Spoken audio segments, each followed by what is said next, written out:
concedente, não mais o poder público, mas o poder público concedente, nós temos a concessionária e nós temos o usuário. E aqui está esquematicamente posta a noção de prestação indireta pelo poder público de serviço público, específico e divisível, passível de concessão. O usuário paga à concessionária tarifa, que é preço público. Com base em ensinamentos de Ari Lopes Meirelles, eu discorri a respeito do meu livro Concessão de Serviço Público, que foi editado, a primeira edição e a segunda pela Maria dos Editores, a primeira edição em 96, a segunda em 2002. O que caracteriza a concessão, a rigor, é o tipo de remuneração que o usuário paga. E não paga mais ao poder público, como faz quando o poder público presta diretamente o serviço. Mas paga aquela que está no meio do processo, que é a concessionária, a quem o poder público outorgou a concessão. Existem aí duas relações jurídicas contratuais.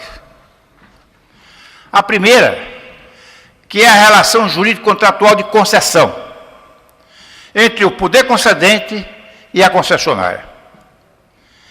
E as demais relações jurídicas, que não é uma só, são várias, entre a concessionária a quem foi outorgado o serviço e o usuário ou os usuários.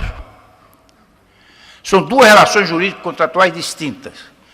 Nós veremos adiante que a partir da teoria geral dos contratos, especialmente a partir de noções extraídas do direito civil italiano e entre nós, do civilista baiano Orlando Gomes, nós vamos ver que, no meu entender pelo menos, nós temos um contrato principal, que é o contrato da concessão, que une poder concedente e concessionária. E nós temos contratos acessórios, ou como Orlando Gomes prefere chamar, dependentes, que seriam os contratos entre a concessionária e os usuários para a prestação efetiva dos serviços a ela concedidos. Por que principal é o contrato de concessão? Porque sem ele não existiriam os contratos acessórios ou dependentes. É condição necessária para que existam os demais contratos, que exista o contrato de concessão. E o usuário paga à concessionária tarifa.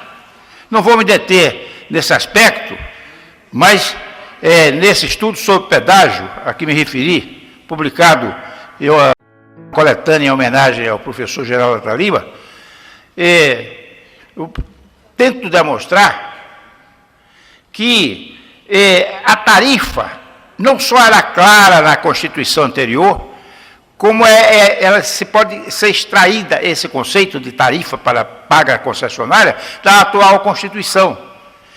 Especialmente porque, para que o contrato entre poder concedente e concessionária tenha o seu equilíbrio econômico financeiro mantido desde o início da concessão até o término da concessão, é indispensável que o valor pago pelo usuário seja um preço público e não um tributo, porque o tributo estaria sujeito a dois princípios que antagonizariam esse equilíbrio econômico-financeiro, que seria o princípio da legalidade e o princípio da anterioridade.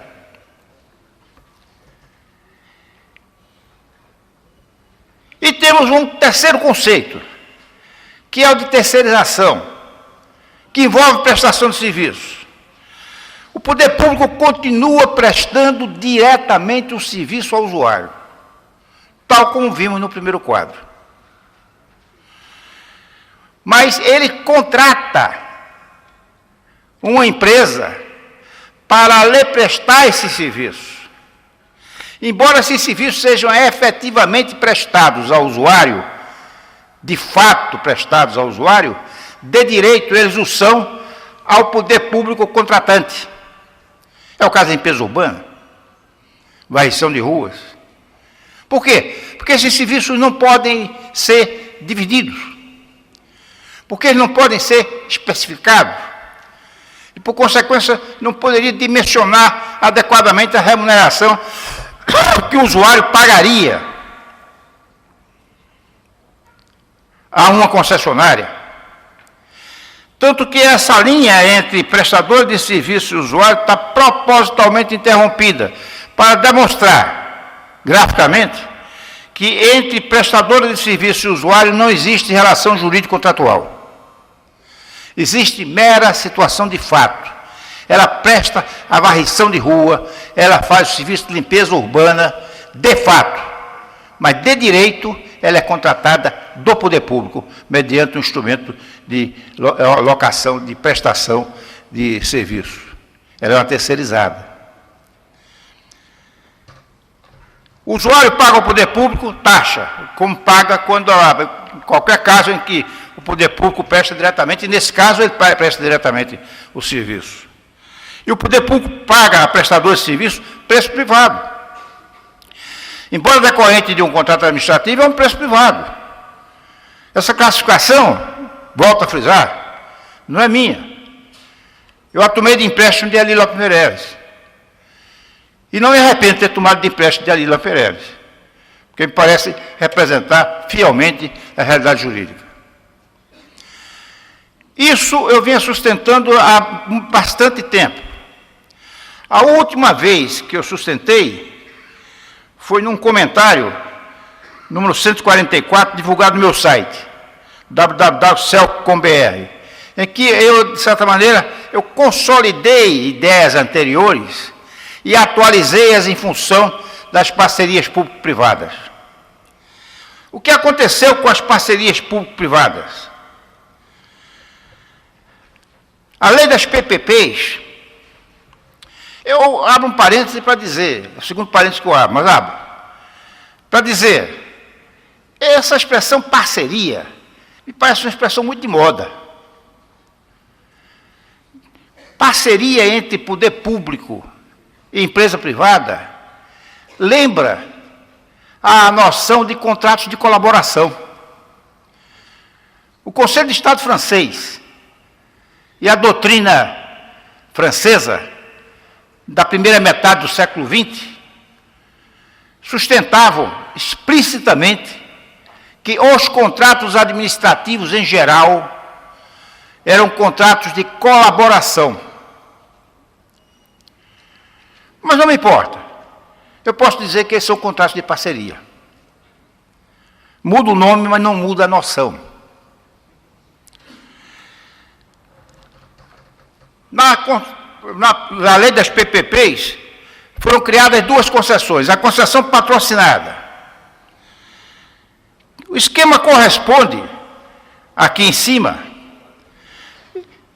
ao primeiro quadro que eu apresentei. O poder concedente contrata uma concessionária que presta o serviço ao usuário. A diferença básica entre a concessão patrocinada e aquela concessão típica que passou a se chamar concessão comum, a diferença básica está na remuneração recebida ou paga pelo usuário à concessionária. Na primeira hipótese, a chamada concessão comum,